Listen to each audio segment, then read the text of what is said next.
હાલો મિત્રો, જય શ્રી કૃષ્ણ, જય માતાજી, ગુડ મોર્નિંગ. કેમ છો બધા? મજામાં જશો? ને હાલો આપણે જો ભીંડાનું શાક મોરવાનું ત્યારે હાલે. આજે ભીંડાનું શાક બનાવ નાખી. તાજા ઘરના ભીંડા હે. હાલો મળીએ આગળ બ્લોગમાં.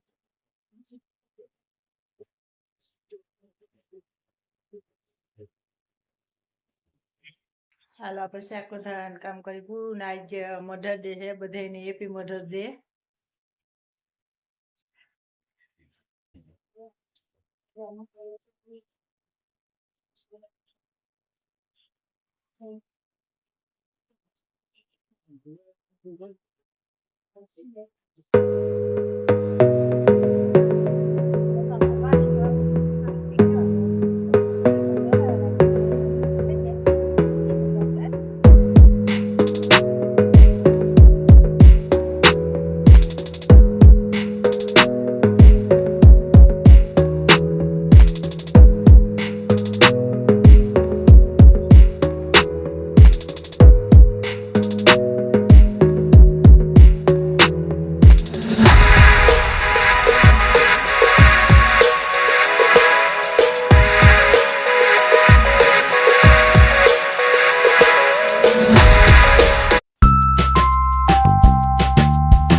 હાલો આપણે મસાલો થઈ ગયો ત્યાં. અને આને હે ને ગોળ ને બધું ભેરવાઈ ગયું. અને આને 4-5 દી આમ છે ને હલાવ્યા રાખવાનું. ને કાલ તો આસણા ભરી જાય ને પછી બાઈને રાખીને થોડાક હલાવ્યા રાખવાનું, પછી બરણીમાં ભરવાનું.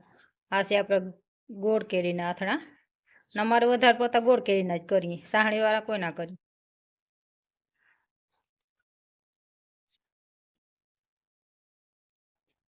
આ જો તાલે રૂપાળા અસલના થઈ ગયા બધા, એમ તો મોટા બધા થઈ ગયા હવે, અને ફૂલે બહુ લઈ ગયા હે. દોડી લાગવાની શરૂઆત થઈ ગઈ છે. તો અત્યારે શું થોડુંક તપ વધુ પડે ને તો થોડોક લાંઘો મારે.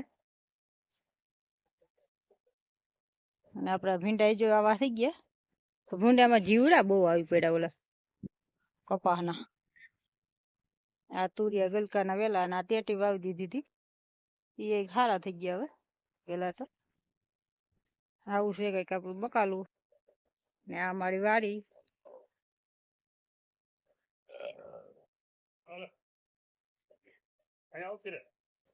હાલો આજનો બ્લોગ અહીંયા એન્ડ કરું. મળીએ પાછા નવા બ્લોગમાં. ત્યાં સુધી જય શ્રી કૃષ્ણ, જય માતાજી. નવા હોય તો સબસ્ક્રાઈબ કરતા જાજો, વિડીયો જોઈને લાઈક કરી દેજો.